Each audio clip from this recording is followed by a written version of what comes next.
में ये कहाँ लिखा हुआ कि 370 हटने के बाद बढ़ा है? ये हमारे देश का दुर्भाग्य है कि अनपढ़ आदमी प्रधानमंत्री है और पढ़ा लिखा जेल में। ऐसे लोग देश बांटे हैं।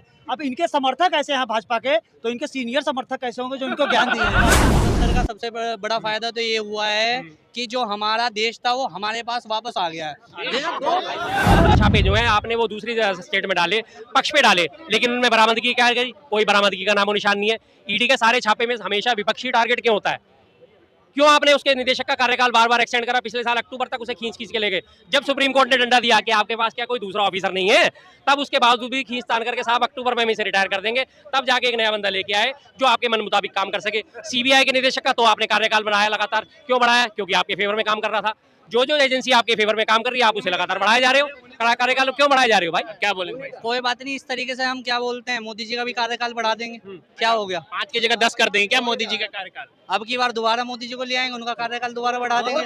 इस मुद्दे पर वापस लाएंगे है जी? उनके कामों गुरुजी, उनके कामों के बलबूते इस मुद्दे पर वापस लाएंगे। आप किसी भी मुद्दे को देख लो भाई साहब, सड़कें बनाई हैं, नए नए हॉस्पिटल बनाए हैं, 14 नए एम्स बनाए हैं। इससे पहले सड़क नहीं था, इससे पहले हॉस्पिटल नहीं था, इससे पहले कॉलेज नहीं था। क्या बोलेंगे? देखो जी, इनके गिने गिनाए रिटायर लोगों के पास 5 बातें होती हैं गिनती की। सबसे पहले इन लोगों का सबसे पहला होता है राम मंदिर बना दिया। दूसरी बात करेंगे धारा 370 हटा दी। तीसरी बात करेंगे 3 तलाक हटा दी। उसके बाद चौथी जो बात आती है इनके पास ज्यादा से ज्यादा सड़कें बना दी, एम्स बना दिए। अब सड़कों की अगर आप बात करते हैं, राम मंदिर पहली बात, सबसे पहला मुद्दा। राम मंदिर बनाना सरकार का काम नहीं है। सरकार के खाते में किसी तरह से भी मंदिर, मस्जिद, गुरुद्वारा, चर्च, कोई भी चीज राम मंदिर के खाते में नहीं जुड़ेगी, मतलब सरकार के खाते में नहीं जुड़ेगी। सरकार धर्मनिरपेक्ष है, सेकुलर गवर्नमेंट है। दूसरी चीज धारा 370 को इतना बड़ा प्रचार करा जाता है, धारा 370 हट गई, 370 हट गई, पूरे देश में क्रांति आ गई। भाई जो हालात जम्मू कश्मीर के तब थे वही हालात आज है। जैसे जम्मू कश्मीर तब था वैसा जम्मू कश्मीर आज भी है। तब भी आतंकवादी हमले होते थे, अब भी आतंकवादी हमले होते हैं। पिछले महीने जनरल मनोज पांडे जी का बयान था, अखबार के फ्रंट पेज पे आया था, सीमा पार से आतंकवाद बढ़ा है, जम्मू और राजौरी से आतंकवाद की घटनाएं बढ़ रही है लगातार। ना आतंकवाद तब घटा, ना आतंकवाद अब घटा। 370 हटने का फायदा क्या हुआ आपको? आपका वो एक पर्सनल बेनिफिट जरा सा मुझे बता सको 370 का क्या हुआ? 370 का फायदा, एक फायदा बताइए। 370 का सबसे बड़ा फायदा तो ये हुआ है कि जो हमारा देश था वो हमारे पास वापस आ गया है। जो हमारा राज्य पहले देश वापस नहीं, हमारा राज्य था वो हमारे पास आ गया है। एक राज्य, एक देश में 2 संविधान चलते थे, 2 पीएम बैठते थे, 2 राजा होते थे। जम्मू कश्मीर का अलग पीएम था सर क्यों नहीं था? जब उसका संविधान ही अलग कर दिया तो उसका पीएम भी अलग हो गया ना। क्या आपको इनको बहुत जानकारी की लैक ऑफ जिसे नॉलेज कहते हैं वो है। जम्मू कश्मीर को धारा 370 में लागू होने की वजह से उसे देश बांटने में कांग्रेस का हाथ तो था ही, लेकिन भाजपा वालों का हाथ था। ऐसे लोग देश बांटे हैं। अब इनके समर्थक ऐसे हैं भाजपा के, तो इनके सीनियर समर्थक कैसे होंगे जो इनको ज्ञान दिए हैं? 370 की बात करते हैं। ये हमारे देश का दुर्भाग्य है कि अनपढ़ आदमी प्रधानमंत्री है और पढ़ा लिखा जेल में लग रहा है। कश्मीर से लग रहा है। नहीं, मैं दिल्ली से हूँ जी, दिल्ली से हूँ मैं, प्रॉपर दिल्ली से हूँ मैं। क्या बोले? कश्मीर पे 370 की बात हो रही थी। 370 के प्रावधान के तहत जम्मू कश्मीर का विदेश मामलों का प्रभारी भारत सरकार थी, संचार मामलों की प्रभारी भारत सरकार थी, रक्षा मंत्रालय की प्रभारी भारत सरकार थी। दूसरी चीज, जम्मू कश्मीर का संविधान अलग था। ये बात सही है कि अगर केंद्र सरकार ने इसके अलावा कोई और कानून पारित करा तो वो पहले वहां जाएगा, वहां की विधानसभा अगर उसे पारित कर देगी तो वो एप्लीकेबल होगा, लेकिन उसके बावजूद भी सीआरपीसी, आईपीसी वहां लागू होती थी। आप ये नहीं कि जम्मू कश्मीर में चले जाओगे, हत्या करके वापस आ जाओगे तो आपको सरकार गिरफ्तार नहीं करेगी, या यहाँ से हत्या करके जम्मू कश्मीर में जाके आप बच के साफ हो जाओगे, ऐसा कुछ नहीं था। मात्र उसके जो नीतिगत फैसले थे वो अलग अलग थे। और रही बात प्रधानमंत्री की, तो वहाँ के मुख्य उसको कहा जाता था मुख्यमंत्री, ठीक है। और हमारे यहाँ के प्रधानमंत्री का ही उसमें रोल चलता था, कोई इसमें गलत नहीं था। और धारा 370 में 38 प्रावधान थे। सुनिए, मैं एक चीज आपको सेटिस्फाई कर रहा हूँ। हाँ, आज की डेट में सब चीजें सेम है।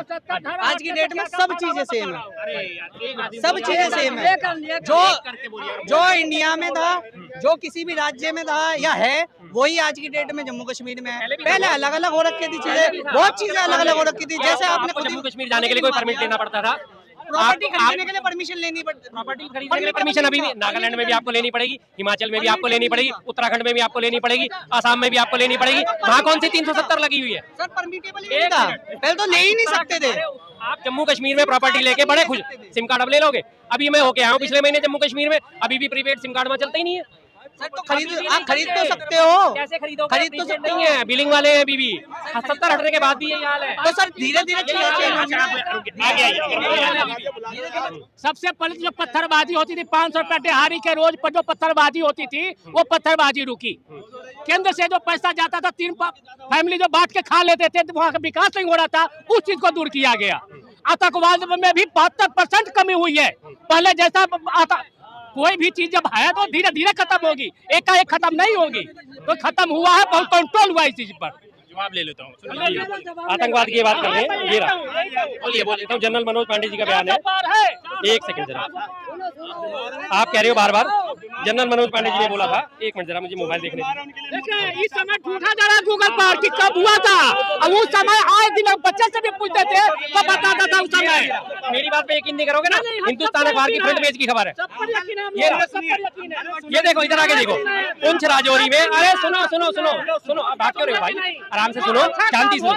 पुंछ राजौरी में सीमा पार से आतंक बढ़ा, सेना प्रमुख, ये सेना प्रमुख का बयान है। 370 हटने के बावजूद भी फिर क्या कैसे कह सकते हो कि खत्म हो गया? ये झूठे हैं, सेना प्रमुख झूठे हैं। सेना प्रमुख उस समय 11 जवानों सेना प्रमुख झूठे हैं। कोई बोलने वाला नहीं। पहले तो ये सुनो, ये पहले सेना को एक एक करके बोलिए, पूरी सुनूंगा, मुझे कोई दिक्कत नहीं। ये मेरा सवाल था, मैं बोलता हूँ। एक एक करके बोलिएगा, मैं सुनूंगा। उन्होंने सिर्फ इतना बोला कि अचानक से अब बढ़ने लगा है, क्योंकि चुनाव आ रहा है ना, चुनाव आ रहा है ना, चुनाव आ रहा है ना, तो भाई दूसरा देश भी तो दबाव डालने की कोशिश करेगा, मोदी को झूठा बनाने की कोशिश करेंगे। पर लेकिन चुनाव जो हमारे सेना प्रमुख है वो ये भी बोल रहे हैं कि हम इस पे काबू करेंगे। उसका पूरा पढ़ो, जो हेडलाइन दे दी ना उसी पे मत जाओ। हेडलाइन पूरा पढ़ लो आप। उसने बोला है कि जी अचानक, दोबारा पढ़ लो, दोबारा पढ़ लो, दोबारा दिखा देते हैं। अरे मैं बता देता हूँ, दोबारा पढ़ लो। ये रहा। एक मिनट दोबारा पढ़ लो आप इसको, कोई चिंता नहीं। क्या अचानक से बढ़ने लगा है, क्या होने लगा है? हटने के बाद बढ़ गया। अरे सर जी ये देखो ना, ये देखो, आप देखना नहीं चाहते हो ना, पढ़ो। हाँ, पुंछ राजौरी में सीमा पार से आतंक बढ़ा, ये सेना प्रमुख की स्टेटमेंट है। कहाँ लिखा है? ये बाइट है। इसमें ये कहाँ लिखा हुआ कि 370 हटने के बाद बढ़ा है? आप ये बताओ, अब बढ़ने लगा। डेट दिखा, इनको डेट दिखा दो, डेट दिखा दो। ये डेट देखिए, ये 12 जनवरी का 2024 का 12 जनवरी 2024 का इंफॉर्मेशन है। ये आप न्यूज चैनल पे पढ़ सकते हैं। कौन सी तारीख का ये न्यूज़पेपर है? कौन सी तारीख का ये न्यूज़पेपर है? ये 2024 का न्यूज़पेपर है, जनवरी का। आपको पता नहीं, ये तथ्य के साथ बात करते हैं। यहाँ भारतीय जनता पार्टी यही तो चाहती है, आपके अंदर इंटेलिजेंस ही नहीं आए, आप पढ़े लिखे नहीं। क्या बोल दिया जो बोलना था, दिखा दिए सबूत। अब ये कह रहे हैं कि पहले 370 हटने के बाद का ही तो बयान है। अब ये कह रहे हैं कि इसमें ये का लिखा है कि 370 हटने के बाद बढ़ा है। भाई खुद ही इंजम कर लो कि 370 हटने के बाद एक तरफ तो तुम कह रहे हो कि आतंकवाद खत्म हो गया, और जनरल प्रमुख कह रहे हैं कि भाई आतंकवाद बढ़ा है। तो बात कौन सी सही है? तुम्हारी बात सही है, जनरल प्रमुख की बात सही है? बताओ किसकी बात सही है? खत्म कर देंगे ये बोला है, खत्म कर देंगे ये बोला है। सेना प्रमुख कि बड़ा है, वो तो कह रहे हैं कि बड़ा है, एक्सेप्ट कर रहे हैं। बोलो, बात करो, जेन्युइन करो, अच्छी बात करो, वो अच्छी लगेगी। हाँ जी, उसके बाद ये क्या बात कर रहे थे? सड़कों की। हाँ जी, हाँ जी। 170 आम नागरिक शहीद हुए। मोदी सरकार के 6 साल में हर दिन औसतन एक आतंकी घटना हुई, हर दिन औसतन एक घटना मोदी सरकार में। ये गूगल बता रहा है, गूगल बता रहा है, मैं नहीं बता रहा। पुरानी बातों की बात करें तो हाँ, पुरानी कर लो, चलो पुरानी कर लो, पुरानी। एक मिनट, पुरानी कर लो, पुरानी करूँ 2014 से पहले की। चलो एक मिनट, ये अभी गूगल करूंगा, अभी इसके बाद अभी बोल लूं, ठीक है? गूगल पे भी दिखाऊंगा। 2014 से लेके 2024 तक, ठीक है, ज्यादा सैनिक मरे हैं 2014 से पहले के मुकाबले। गूगल कर लेना, ठीक है? और आतंकी घटना औसतन एक हुई है, ठीक है? पहले जवाबी कार्रवाई उतनी नहीं होती थी तो उतने सैनिक भी नहीं मरते थे भारत की, ये भी सच है, ठीक है? और अभी क्या है, जवाबी कार्रवाई भी होती है और भारत के सैनिक भी शहीद हो रहे हैं। पुलवामा जैसी घटना घटी, नहीं एक मिनट, ये पुलवामा जैसी घटना घटी, ठीक है? देश के 44 जवान शहीद हुए, ठीक है? मोदी सरकार ने एयर स्ट्राइक कर दी, सर्जिकल स्ट्राइक कर दी, बदला ले लिया। लेकिन वो 44 जवान जो शहीद हुए, आरडीएक्स आया कहां से? इसकी जांच आज तक हुई क्यों नहीं हुई? क्यों आज तक चार्जशीट तक दायर नहीं हुई? ठीक, आज तक चार्जशीट तक दायर नहीं हुई, इस पे कोई निष्पक्षता नहीं है। आज तक इसका कुछ पता ही नहीं कि किसने घटना घटाई। सेना से प्यार करते हैं आप? सीआरपीएफ के जवानों की इन्वेस्टिगेशन होनी चाहिए या नहीं होनी चाहिए? भारतीय जनता पार्टी को करनी चाहिए या नहीं करनी चाहिए? आप क्या कहना चाहिए? तो अगर इन्वेस्टिगेशन नहीं हुई तो भारतीय जनता पार्टी ने ये अपराध किया है ना, घोर अपराध किया है ना। भारत के सैनिक जो देश के अंदर, देश की सीमा पर हमारे भारत की रक्षा करते हैं और उनकी सेफ्टी के रेफरेंस से आज हम यहाँ सेफली स्पीकिंग कर रहे हैं ऑन कैमरा, चैनल पर बोल रहे हैं। ये क्या, ये दर्दनाक बात नहीं है देश के लिए? सेना के शहीदों को शहीद कराने वाली भारतीय जनता पार्टी राजनीति की खातिर शहीद कराती है? उनके राज्यपाल सत्यपाल मलिक जी अपनी स्टेटमेंट में जाहिर करते हैं कि सेना की लाशों पर भारतीय जनता पार्टी ने चुनाव लड़ा। मैं कह रहा हूँ देश में इलेक्शन है, उनका वोट है बेहद कीमती। अपने इस वोट का सही इस्तेमाल करें, उस व्यक्ति का चुनाव करें अपने क्षेत्र से जिससे तुम अपनी गाथा सुना सको, ठीक, या वो काम ना कर सके तो उसकी गिरबान पकड़ सको, ठीक, और देश के इंटरनेशनली मुद्दों पर, ठीक, वो सही खरा उतरता हो।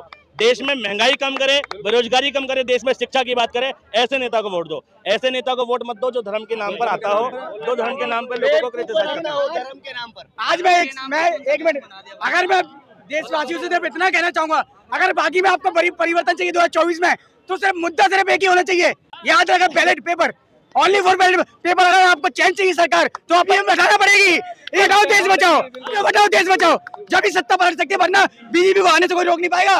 अगर वो वोट हुए तो याद रखे, ballot paper, only for ballot paper. देखिए हमारे भाई बिल्कुल सही कह रहे हैं, हमारे वोटों की चोरी जब तक नहीं रुकेगी, जब तक हमारे वोटों की चोरी करके सरकारें बनती रहेंगी, चाहे बीजेपी हो, चाहे कांग्रेस हो, चाहे आप हो या विपक्ष की कोई भी पार्टी हो, वो आपके हमारे हक अधिकारों की बात नहीं कर सकती।